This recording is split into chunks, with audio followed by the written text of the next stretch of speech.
சூர அல் ஜூமர். அளவற்ற அருளாளனும் நிகரற்ற அன்புடையவனுமாகிய அல்லாஹ்வின் திருப்பெயரால் துவங்குகின்றேன். யாவரையும் மிகைத்தவனும் ஞானமிக்கவனுமாகிய அல்லாஹுவிடம் இருந்தே இவ்வேதம் இறக்கி அருளப் பெற்றுள்ளது. நபியே, நிச்சயமாக நாம் உமக்கு உண்மையை கொண்டு இவ்வேதத்தை இறக்கி அருளினோம்.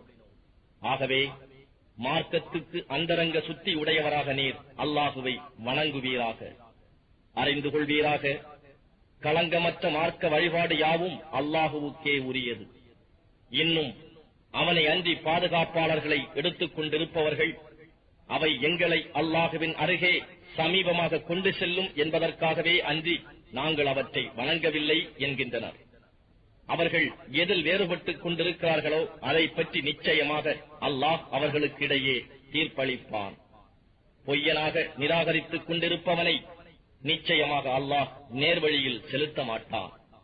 அல்லாஹ் தனக்கு ஒரு பிள்ளையை எடுத்துக் கொள்ள நாடியிருந்தால் அவன் படைத்துள்ளவர்களிலிருந்து தான் விரும்பியவரை தேர்ந்தெடுத்துக் கொண்டிருப்பான். எனினும் இத்தகையவற்றிலிருந்து அவன் பரிசுத்தமானவன். அவனே யாவரையும் அடக்கியாலும் வல்லமை மிக்கவனாகிய ஏகனான அல்லாஹ். அவன் வானங்களையும் பூமியையும் உண்மையை கொண்டு படைத்திருக்கிறான். அவனே பகலின் மீது இரவை சுற்றுகிறான், இன்னும் இரவின் மீது பகலை சுற்றுகிறான். சூரியனையும் சந்திரனையும் தன் ஆதிக்கத்திற்குள் வசப்படுத்தினான். இவை ஒவ்வொன்றும் குறிப்பிட்ட தவணை பிரகாரம் நடக்கின்றது. நபியே, அறிந்து கொள்வீராக, அவன் யாவரையும் மிகைத்தவன், மிக மன்னிப்பவன். அவன் உங்களை ஒரே மனிதரிலிருந்து படைத்தான். பிறகு அவரிலிருந்து அவருடைய மனைவியை ஆக்கினான். அவன் உங்களுக்காக கால்நடைகளிலிருந்து 8 வகைகளை ஜோடி ஜோடியாக இறக்கினான். உங்கள் தாய்மார்களின் வயறுகளில் ஒன்றன் பின் ஒன்றாக 3 இருள்களுக்குள் வைத்து உங்களை படைக்கிறான். அவனே அல்லாஹ், உங்களுடைய ரப்பு. அவனுக்கே ஆட்சி அதிகாரம் முழுவதும் உரியதாகும். அவனை தவிர வேறு நாயன் இல்லை. அவ்வாறிருக்க அவனை விட்டும் நீங்கள் எப்படி திருப்பப்படுகிறீர்கள்? அவனை நீங்கள் நிராகரித்தாலும் அவனுக்கு குறைவேதும் இல்லை. நிச்சயமாக அல்லாஹ் உங்களிடம் தேவையற்றவன். எனினும் தன் அடியார்களின் நன்றி மறக்கும் நிராகரிப்பை, குஃப்ரை கொண்டு அவன் திருப்தி கொள்வதில்லை.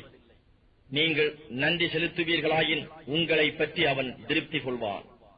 அன்றியும் தன் பாவச் சுமையை சுமக்கிறவன் மற்றொருவன் பாவச் சுமையை சுமக்க மாட்டான். பின்னர் நீங்கள் திரும்பிச் செல்லுதல் உங்களுடைய ரப்பிடமே ஆகும். நீங்கள் செய்து கொண்டிருந்தது பற்றி அப்போது அவன் உங்களுக்கு அறிவிப்பான்.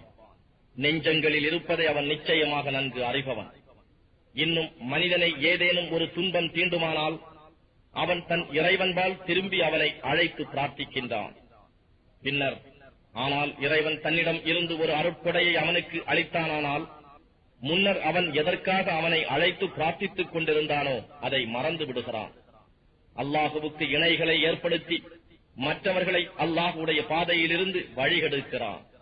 நபியே, நீர் கூறுவீராக, உன் குஃப்ரை நிராகரிப்பை கொண்டு சிறிது காலம் சுகம் அனுபவி. நிச்சயமாக நீ நரகவாதிகளில் நின்றும் உள்ளவனே. எவர் மறுமையை அஞ்சி தன் ரப்புடைய ரஹ்மத்தை ஆதரவு வைத்து இரா காலங்களில் சுஜூது செய்தவராகவும் நிலையில் நின்றவராகவும் வணங்குகிறாரோ அவர் நிராகரிப்பவரை போல் ஆவாரா? நபியே, நீர் கூறும், அறிந்தோரும் அறியாதோரும் சமமாவார்களா? நிச்சயமாக இக்குர்ஆனை கொண்டு நல் உபதேசம் பெறுவோர் அறிவுடையவர்கள்தாம். நபியே, நீர் கூறும், ஈமான் கொண்ட நல்லடியார்களே, உங்களுடைய ரப்புக்கு பயபக்தியாக இருங்கள். இவ்வுலகில் அழகாய் நன்மை செய்தோருக்கு அழகிய நன்மையே கிடைக்கும். அல்லாஹுடைய பூமி மிகவும் விசாலமானது. பொறுமையுள்ளவர்கள் தங்கள் கூலியை நிச்சயமாக கணக்கின்றி பெறுவார்கள். நபியே, இன்னும் மார்க்கத்துக்கு அந்தரங்க சுத்தியுடன் அல்லாஹுவை வணங்குமாறு நிச்சயமாக நான் ஏவப்பட்டிருக்கின்றேன் என்றும் கூறுவீராக.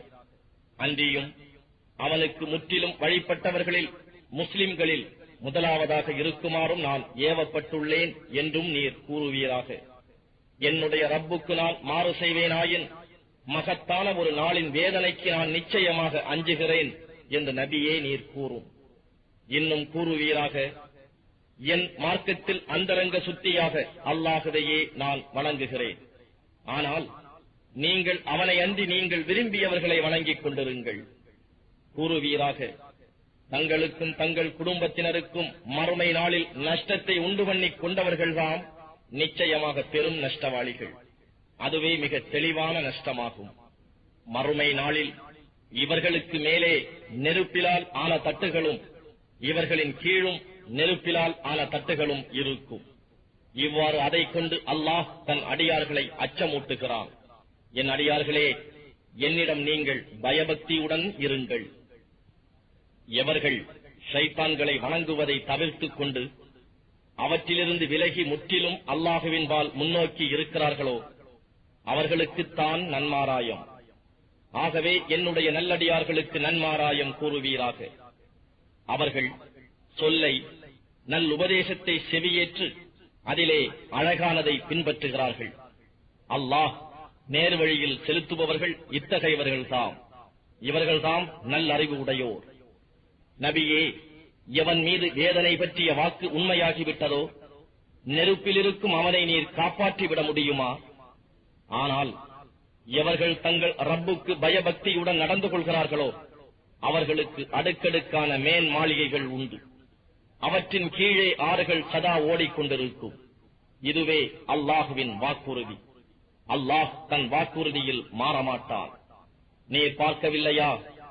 அல்லாஹ் வானத்திலிருந்து நீரை இறக்கி அதனை பூமியில் ஊற்றுகளில் ஓடச் செய்கிறான். அதன் பின் அதை கொண்டு வெவ்வேறு நிறங்களை உடைய பயிர்களை வெளிப்படுத்துகிறான். அப்பால் அது உலர்ந்து மஞ்சள் நிறமடைகிறதை நீர் பார்க்கிறீர். பின்னர் அதை கூலமாகச் செய்து விடுகிறான். நிச்சயமாக இதில் அறிவுடையோருக்கு படிப்பினை இருக்கிறது. அல்லாஹ் எவருடைய இருதயத்தை இஸ்லாமுக்காக விசாலமாக்கினானோ அவர் தம் இறைவனின் ஒளியில் இருக்கிறார்.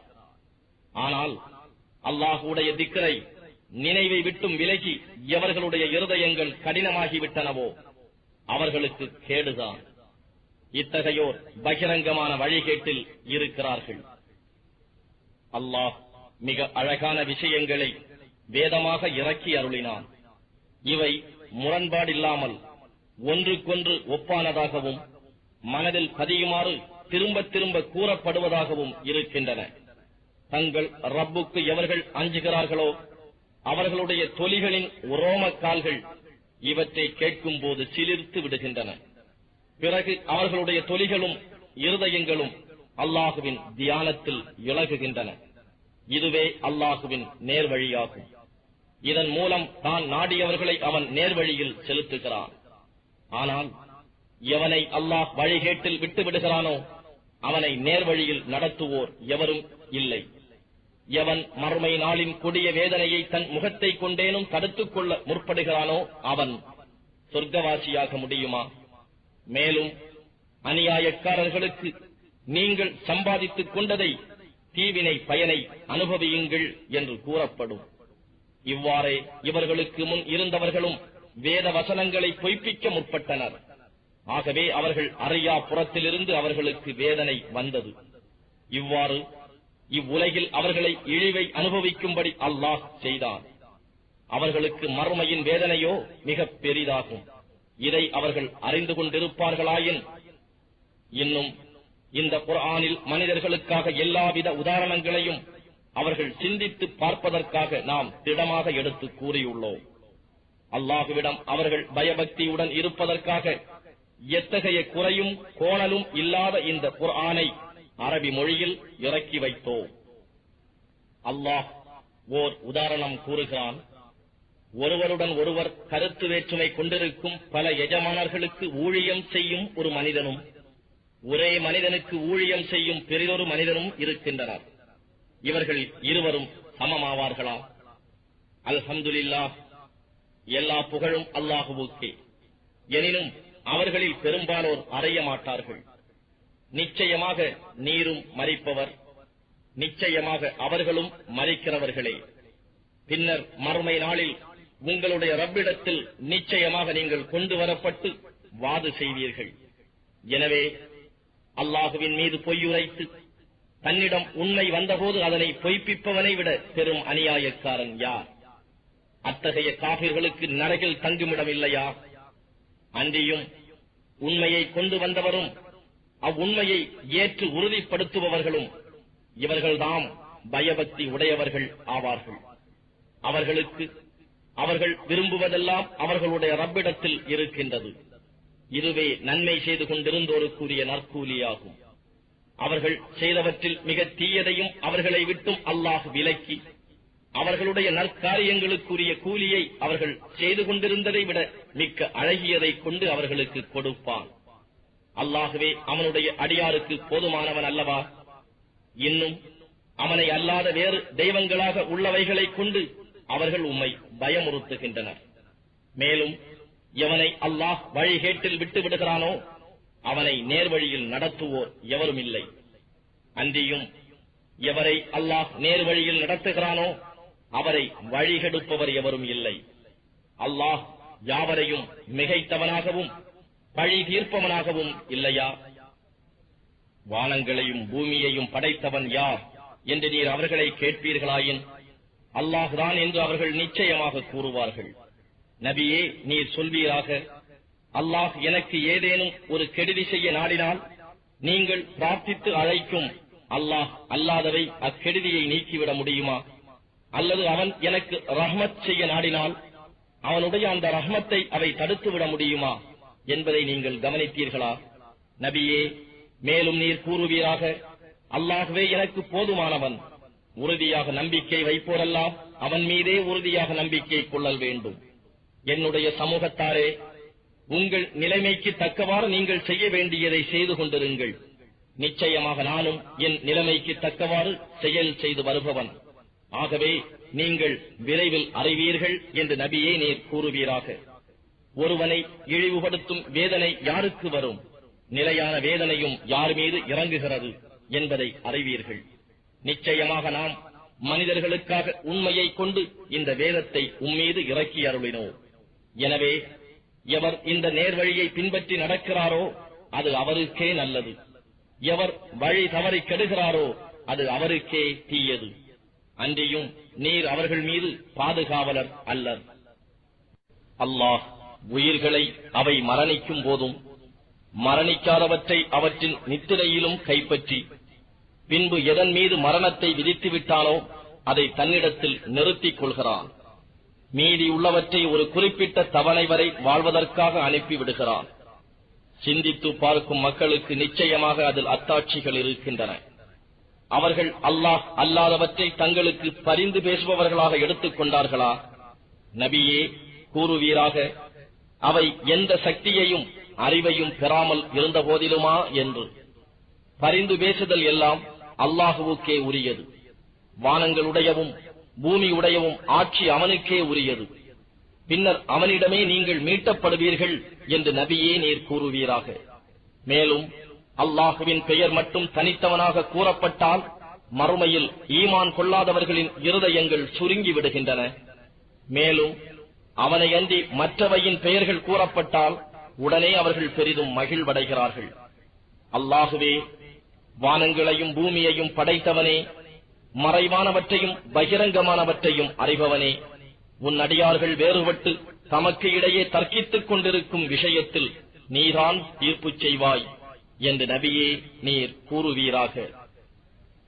மேலும் அநியாயம் செய்தவர்களிடம் பூமியில் உள்ள யாவும் அத்துடன் அதுபோன்றதும் இருக்குமானாலும் நிச்சயமாக மறுமை நாளின் கொடிய வேதனைக்கு அதிலிருந்து விடுதலை பெற அவை அனைத்தையுமே ஈடாக கொடுத்துவிட நாடுவார்கள். மேலும் அவர்கள் எண்ணி பார்த்திராதவையெல்லாம் அல்லாஹுவிடம் இருந்து அவர்களுக்கு வேதனையாக வெளியாகும். அன்றியும் அவர்கள் சம்பாதித்த தீமைகள் அவர்களுக்கு வெளியாகும். மேலும் எதை கொண்டு அவர்கள் பரிகாசம் செய்து கொண்டிருந்தார்களோ அதுவும் அவர்களை சூழ்ந்து கொள்ளும். மனிதனை ஏதேனும் ஒரு துன்பம் தீண்டுமானால் அவன் நம்மையே பிரார்த்தித்து அழைக்கிறான். பிறகு நம்மிடம் இருந்து அவனுக்கு ஒரு பாக்கியத்தை கொடுத்தோமானால் அவன், இது எனக்கு கொடுக்கப்பட்டதெல்லாம் என் அறிவின் காரணமாகத்தான் என்று கூறுகின்றான். அப்படி அல்ல, இது ஒரு சோதனையே. ஆனால் அவர்களில் பெரும்பாலோர் இதை அறிய மாட்டார்கள். இவர்களுக்கு முன் இருந்தவர்களும் இவ்வாறுதான் கூறிக்கொண்டிருந்தார்கள். ஆயினும் அவர்கள் சம்பாதித்தது எதுவும் அவர்களுக்கு பயனளிக்கவில்லை. ஆகவே அவர்கள் சம்பாதித்ததன் தீமைகள் அவர்களை வந்தடைந்தது.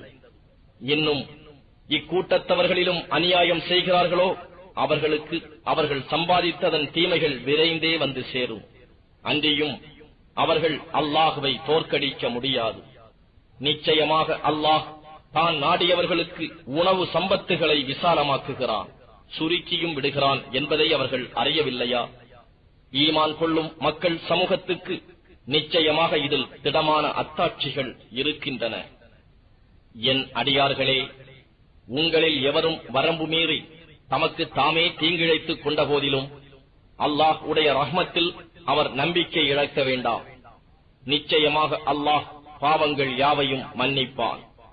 நிச்சயமாக அவன் மிக்க மன்னிப்பவன், மிக்க கருணை உடையவன் என்று நான் கூறியதை நபியே நீர் கூறுவீராக. ஆகவே மனிதர்களே, உங்களுக்கு வேதனை வரும் முன்னரே நீங்கள் உங்கள் ரப்பின்பால் திரும்பி அவனுக்கே முற்றிலும் வழிபடுங்கள். வேதனை வந்துவிட்டால் பின்பு நீங்கள் உதவி செய்யப்பட மாட்டீர்கள். நீங்கள் அறியாத விதத்தில் திடீரென உங்களிடம் வேதனை வரும் முன்னரே உங்கள் ரப்பினால் உங்களுக்கு அருளப்பட்ட அழகானவற்றை பின்பற்றுங்கள். அல்லாஹுவுக்கு நான் செய்ய வேண்டிய கடமைகளில் குறை செய்து விட்டதன் கை சேதமே, பரிகாசம் செய்பவர்களில் நிச்சயமாக நானும் இருந்தேனே என்று ஒவ்வொருவரும் கூறாமல் இருப்பதற்காகவும், அல்லது அல்லாஹ் எனக்கு நேர்வழியை அறிவித்திருந்தால் நானும் பயபக்தி உடையவர்களில் ஒருவனாகி இருப்பேனே என்று கூறாமல் இருப்பதற்காகவும், அல்லது வேதனையை கண்ட சமயத்தில் உலகத்திற்கு நான் மீண்டும் செல்ல வழி உண்டாகுமாயின் அழகிய நன்மை செய்வோரில் ஒருவனாக நானும் ஆகிவிடுவேனே என்று கூறாமல் இருப்பதற்காகவும் பதில் கூறப்படும். மெய்யாகவே என்னுடைய வசனங்கள் உன்னிடம் வந்தன, ஆனால் அவற்றை நீ பொய்ப்பிக்க முற்பட்டு பெருமையடித்தாய், கர்வம் கொண்டாய், நிராகரிப்பவர்களில் ஒருவனாகி இருந்தாய். அன்றியும் அல்லாஹுவின் மீது பொய்யுரைத்தார்களே, அவர்களுடைய முகங்கள் மறுமை நாளில் கருத்துப் போயிருப்பதை நீர் காண்பீர். பெருமையடித்துக் கொண்டிருந்த இவர்களின் தங்குமிடம் நரகத்தில் இருக்கிறதல்லவா? எவர் பயபக்தியுடன் நடந்து கொள்கிறார்களோ அவர்களை அல்லாஹ் வெற்றியை கொண்டு ஈடேற்றுகிறான். அவர்களை தீங்கும் தொடாது, அவர்கள் துக்கமடையவும் மாட்டார்கள். அல்லாஹ்தான் அனைத்து பொருட்களையும் படைப்பவன், இன்னும் அவனே எல்லா பொருட்களின் பாதுகாவலனும் ஆவான். வானங்களினுடையவும் பூமியினுடையவும் சாவிகள் அவனிடமே இருக்கின்றன. ஆகவே எவர் அல்லாஹுவின் வசனங்களை நிராகரிக்கின்றார்களோ அவர்கள்தாம் நஷ்டவாளிகள். அறிவிலிகளே, நான் அல்லாஹ் அல்லாதவற்றை வணங்க வேண்டும் என்று என்னை நீங்கள் ஏவுகிறீர்களா என்று நபியே நீர் கூறுவீராக. அன்றியும் உமக்கு முன் இருந்தவர்களுக்கும் வஹி மூலம் நிச்சயமாக அறிவிக்கப்பட்டது என்னவென்றால், நீவிர் இறைவனுக்கு இணை வைத்தால் நன்மைகள் யாவும் அழிந்து நஷ்டமடைபவர்களாகி விடுவீர்கள் என்பதுவே ஆகும். ஆகவே நீர் அல்லாஹ்வையே வணங்குவீராக, மேலும் அவனுக்கு நன்றி செலுத்துபவர்களில் நின்றும் இருப்பீராக. அல்லாஹுவின் கண்ணியத்துக்கு தக்கவாறு அவர்கள் அவனை கண்ணியப்படுத்தவில்லை. இன்னும் இந்த பூமி முழுதும் கியாம நாளில் அவனுடைய ஒரு பிடிதான். மேலும் வானங்கள் அனைத்தும் அவனுடைய வலக்கையால் சுருட்டப்பட்டதாக இருக்கும். அவர்கள் இணை வைப்பதை விட்டும் அவன் மகா தூயவன். எக்காலம் ஊதப்பட்டால் உடன் வானங்களில் உள்ளவர்களும் பூமியில் உள்ளவர்களும் அல்லாஹ் நாடியவர்களை தவிர மூர்ச்சித்து விடுவார்கள். பிறகு அதில் மறுதடவை ஊதப்பட்டதும் உடன் அவர்கள் யாவரும் எழுந்து எதிர்நோக்கி நிற்பார்கள். மேலும் பூமி தன் ரப்புடைய ஒளியை கொண்டு பிரகாசிக்கும். அவர்களுடைய குறிப்பேடு அவர்கள் முன் வைக்கப்படும். இன்னும் நபிமார்களும் சாட்சிகளும் கொண்டு வரப்படுவார்கள். அவர்களிடையே நியாயமாக தீர்ப்பளிக்கப்படும். அன்றியும் அவர்கள் சிறிதும் அநியாயம் செய்யப்பட மாட்டார்கள். ஒவ்வொரு மனிதனும் தான் செய்ததற்குரிய கூலியை முழுமையாக பெறுவான். மேலும் அவன் அவர்கள் செய்தவற்றை நன்கறிந்தவன். அந்நாளில் நிராகரித்தவர்கள் அணி அணிகளாக நரகத்திற்கு இழுத்துக் கொண்டு வரப்படுவார்கள். அவர்கள் அங்கே வந்தவுடன் அதன் வாசல்கள் திறக்கப்படும். அதன் காவலர்கள் அவர்களை நோக்கி, உங்களிலிருந்து அல்லாஹுவின் தூதர்கள் உங்கள் ரப்புடைய வசனங்களை உங்களுக்கு ஓதி காண்பிக்கிறவர்களாகவும் இந்த நாளை நீங்கள் சந்திக்க வேண்டும் என்பதை பற்றி உங்களை அச்சமூட்டி எச்சரிக்கை செய்பவர்களாகவும் உங்களிடம் வரவில்லையா என்று கேட்பார்கள். இதற்கு அவர்கள் ஆம் வந்தார்கள் என்று கூறுவார்கள். எனினும் நிராகரிப்பவர்களுக்கு வேதனை பற்றிய வாக்கு உண்மையாகிவிட்டது. நரகத்தின் வாயில்களுள் நுழைந்து விடுங்கள், என்றென்றும் அதில் தங்கிவிடுங்கள் என்று அவர்களுக்கு கூறப்படும். பெருமையடித்துக் கொண்டிருந்தோருடைய தங்குமிடம் மிகவும் கெட்டது. எவர் தம் இறைவனுக்கு பயபக்தியுடன் நடந்து கொண்டார்களோ அவர்கள் அணி அணிகளாக சொர்க்கத்தின்பால் கொண்டு வரப்படுவார்கள். அங்கு அவர்கள் வந்ததும் அதன் வாசல்கள் திறக்கப்படும். அதன் காவலர்கள் சலாமுன், நீங்கள் மனம் பெற்றவர்கள், எனவே சொர்க்கத்தின் வாசல்களில் பிரவேசியுங்கள், என்றென்றும் அதில் தங்கிவிடுங்கள் என்று அவர்களிடம் கூறப்படும். அதற்கு சொர்க்கவாசிகள் அல்ஹம்துலில்லாஹ், அவன் தன் வாக்குறுதியை எங்களுக்கு உண்மையாக்கி வைத்து சொர்க்கத்தில் நாம் விரும்பும் இடமெல்லாம் சென்றிருக்க அப்பூமியை எங்களுக்கு உரிமையாக்கி வைத்தான் என்று கூறுவார்கள். எனவே நன்மை செய்தோரின் கூலி இவ்வாறு நன்மையாகவே இருக்கிறது. இன்னும் மலக்குகள் தங்கள் இறைவனை புகழ்ந்து தஸ்பீஹ் செய்த வண்ணம் அர்ஷை சூழ்ந்து நிற்பதை நீர் காண்பீர். அப்பொழுது அவர்களுக்கிடையே சத்தியத்தை கொண்டு தீர்ப்பளிக்கப்படும். அகிலங்களுக்கெல்லாம் இறைவனாகிய அல்லாஹுவுக்கே புகழனைத்தும் என்று யாவராலும் கூறப்படும்.